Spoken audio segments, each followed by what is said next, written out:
snuggled up to me as you slept. What? But you are clearly the one who was... I mean... Release me! You are released. Nina the Starry Bride, episode 7. Holy crap. Look, I'll be honest, I was ready to come on here, and I'm still gonna say mostly of what I was gonna say, but the ending of the episode with Az getting crowned as King of Fortna, I have never, like, I mean, if you guys ever, if you're a man and you ever want to get your shit together, you want to ever get your ass in gear, have the love of your life be on the line. Because whatever bro started doing, like, bro said, okay, I got to go get my girl back. You know how I'm going to do that? I'm king, motherfuckers. Like, I'm king. I'm going to go be king. I was like, God damn. That ending threw me for a loop. I was like, oh my gosh. Like, everything that I was going to say, like, just like, okay, it doesn't matter now. Like, Az is king? My God. Okay.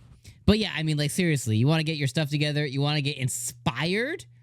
Love of your life on the line. And, like, bro's going to go to war. Okay, so here's the thing. Removing Az from the picture, which I do think that, you know, he was a big value add and stuff. I am really, really, really loving Nina and Sett. And obviously, Az is like the big, like, that's the love of her life and all this other stuff.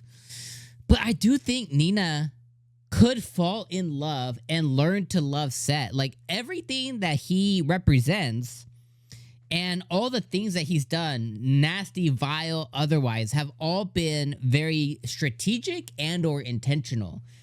Even the fact that, you know, he slept with women, you know, he killed them, whatever, like, it all sounds like some sleazebag, skeezebag shit. And, you know, for a portion of it, it kind of is.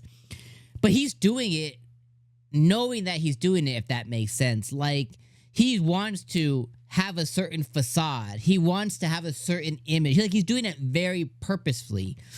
But internally, that's not really who he is. And Nina is beginning to push through all the junk and see who he is on the inside and really break down barriers. And he really has a lot of barriers in him.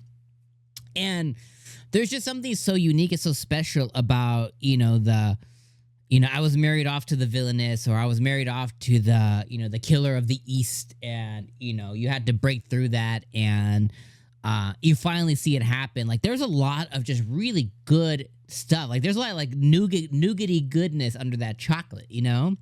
And I love seeing that. And this episode, Nina, you know, she got saved by Sett from, you know, getting attacked by a lion. And then that led him to get injured for her.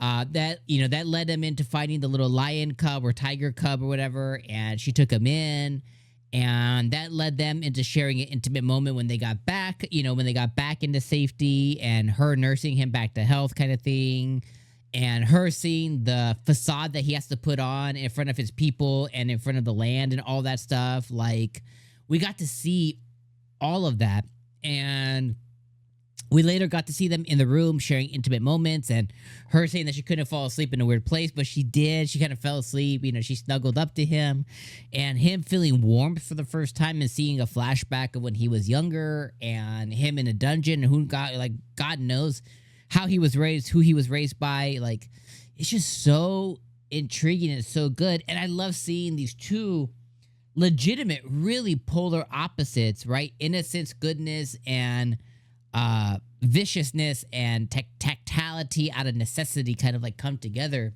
Like, it's just really, really, really good stuff, and I just really love seeing it. And it's just like it's making for a really good show. And Nina the Starry Bride has had, like, I think 5 out of the 7 episodes have been really good. I think 2 of them have been okay. But this is just kind of showing us its chops to me. Like, this is the stuff I like. This is the stuff like I like, you know, I tantalize about, and I satiate, like my mouth waters. Like, this is the kind of content, and I think they're just nailing it right now. Now throwing Az back into the mix of him being king and what that's gonna mean, you know, and, you know, Sett the 𝐒𝐻𝐽𝐽 people have said, like, hey, whoever conquers Fortna first will be 𝐒𝐽𝐽's king. And now he has to go and protect Nina because that's somebody who's now mattering to him a lot. Like, it's just all the things that are happening. I'm like, oh, sheesh. Like, there's some good stuff here. So, yeah, I won't drag on. Nina the Starry Bride, episode 7. I think this was no joke, I think this was a 10 out of 10.